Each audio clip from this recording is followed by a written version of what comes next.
آج کا جو ہمارا لیکچر ہے وہ ہے توحید کا مفہوم، نیز قرآن و حدیث کی روشنی میں اس کی اہمیت کیا ہے۔ یہ ایک لانگ کویسچن کی صورت میں آتا ہے، توحید کا مفہوم نیز قرآن و حدیث کی روشنی میں اس کی اہمیت۔ تو سب سے پہلے ہم نے توحید کا مفہوم لکھنا ہے۔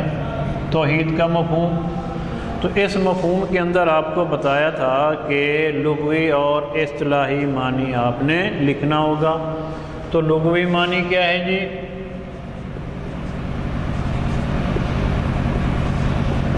ایک ماننا، یکتا ہونا، یہ توحید کا لغوی معنی ہے۔ اور توحید کا اصطلاحی معنی کیا ہے جی؟ اللہ تعالیٰ کو اس کی ذات میں اور صفات میں اور صفات کے تقاضوں میں ایک ماننا توحید کہلاتا ہے۔ اللہ تعالیٰ کو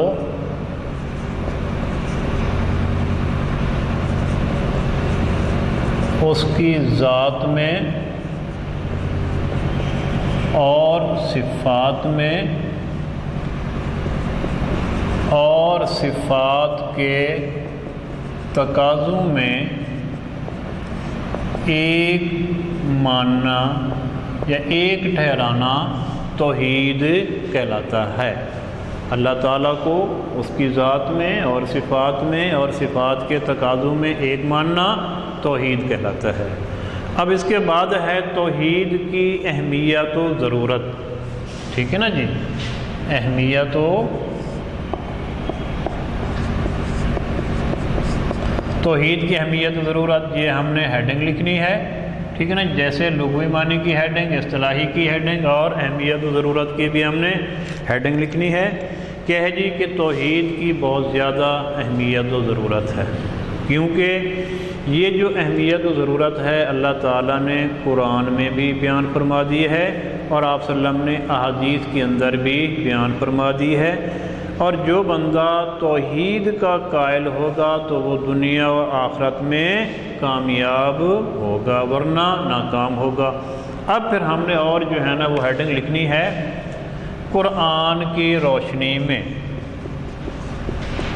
قرآن کی روشنی میں قرآن مجید کے اندر توحید کی بہت زیادہ اہمیت بیان کی ہے۔ بہت سارے مقامات ایسے ہیں جن میں اللہ تعالیٰ کی توحید کی اہمیت کو بیان کیا گیا ہے، تو ان میں سے چند ایک کی مثالیں ہم لکھ دیتے ہیں، قرآنی آیات، کیونکہ سب تو نہیں لکھ سکتے، تو اس لیے 2-3 آیات کا حوالہ ہم دے دیتے ہیں۔ تو کیا ہے جی؟ قرآن مجید کے اندر توحید کی بہت زیادہ اہمیت بیان کی گئی ہے، جس کا ذکر کیا ہے جی؟ سورۃ اخلاص میں اللہ تعالیٰ نے خود فرمایا ہے، کیا ہے جی؟ کہ قل هو اللہ احد، قل هو اللہ احد۔ یہ پوری سورت جو ہے نا اس میں لکھ سکتے ہیں کہ قل هو اللہ احد اللہ الصمد لم یلد ولم یولد ولم یکن لہ کفوا احد۔ کہہ دیجئے کہ اللہ ایک ہے، کہہ جی اللہ تعالیٰ ایک ہے، وہ بے نیاز ذات ہے۔ تو گویا کہ یہ بھی اللہ تعالیٰ کے جو ہے نا وہ توحید کی ایک دلیل ہے جو قرآن مجید کے اندر بیان کی گئی ہے۔ تو اس کے علاوہ جو ہے نا اور دوسری جگہ بھی ارشاد باری تعالیٰ ہے، ان اللہ علی کل شیء قدیر، ان اللہ علی کل شیء قدیر، کہ بے شک اللہ تعالیٰ ہر چیز پر قدرت رکھنے والا ہے۔ اچھا، یہاں پر ایک چیز یہ بھی آپ نے خیال کرنی ہے کہ یہ بے شک آپ اس پر اگر اعراب آپ صحیح معنوں میں لگا سکتے ہیں، کنفرم ہے تو آپ اعراب بھی لگا لیں۔ اگر آپ کو اعراب پہ عبور نہیں ہے تو پھر آپ اعراب نہ لگائیں، یہ ضروری نہیں ہے، ٹھیک ہے نا جی؟ تو قرآن مجید کے اندر دوسری جگہ ارشاد باری تعالیٰ ہوتا ہے، ان اللہ علی کل شیء قدیر، بے شک اللہ تعالیٰ ہر چیز پر قدرت رکھنے والا ہے۔ اور اس کے بعد تیسری آیت ہے، اللہ خالق کل شیء، اللہ خالق کل شیء کہ اللہ تعالیٰ ہر چیز کا پیدا کرنے والا ہے، اللہ تعالیٰ ہر چیز کا پیدا کرنے والا ہے۔ تو اس کے علاوہ اور بھی بے شمار آیاتیں ہیں، تو ان میں سے یہ 3 آیاتیں جو ہیں نا یہ آپ نے لکھنی ہے، یاد بھی کرنی ہے، ٹھیک ہے نا جی۔ پھر اس کے بعد اور ہیڈنگ لکھنی ہے ہم نے احادیث کی روشنی میں، احادیث کی روشنی میں کیا ہے جی؟ توحید کی جس طرح قرآن مجید کے اندر بہت زیادہ اہمیت بیان کی گئی ہے، اسی طرح احادیث کے اندر بھی بہت زیادہ اہمیت بیان کی گئی ہے۔ بہت ساری احادیثیں ہیں جو ہمارے سامنے ہیں، ان میں سے چند ایک کا ہم نے حوالہ دینا ہے۔ تو کیا ہے جی؟ تو ان میں سب سے پہلے کیا ہے جی؟ حدیث نمبر 1 سب سے افضل ذکر، سب سے افضل ذکر لا الہ الا اللہ۔ حدیث نمبر 1 سب سے افضل ذکر لا الہ الا اللہ۔ تو یہ ہماری پہلی حدیث ہے کہ سب سے افضل ذکر کیا ہے جی؟ لا الہ الا اللہ، ٹھیک ہے جی۔ پھر اس کے بعد ہے دوسری حدیث، حدیث نمبر 2، یہ حدیث قدسی ہے، حدیث قدسی کہ لا الہ الا اللہ میرا قلعہ ہے، جو میرے قلعہ میں داخل ہو گیا وہ میرے عذاب سے بچ گیا۔ لا الہ الا اللہ میرا قلعہ ہے جو میرے قلعہ میں داخل ہو گیا،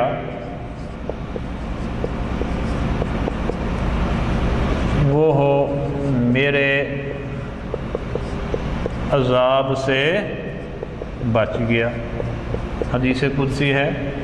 اور اسی طرح حدیث نمبر 3 ہے، تیسری حدیث کہ آپ صلی اللہ علیہ وسلم نے فرمایا کہ جو شخص اس بات کی گواہی دے کہ اللہ کے سوا کوئی عبادت کے لائق نہیں اور حضرت محمد صلی اللہ علیہ وآلہ وسلم اللہ کے رسول ہیں، آخری نبی ہیں، تو اللہ تعالیٰ نے اس پر جہنم کی آگ حرام کر دی۔ کیا جی؟ حدیث نمبر 3 جو شخص اس بات کی گواہی دے کہ اللہ تعالیٰ کے سوا کوئی عبادت کے لائق نہیں، کوئی عبادت کے لائق نہیں، اور حضرت محمد صلی اللہ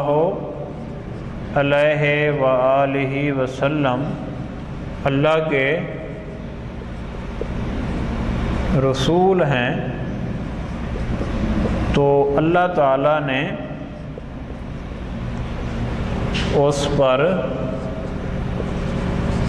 جہنم کی آگ حرام کر دی، یعنی کہ وہ بندہ جہنم میں نہیں جائے گا۔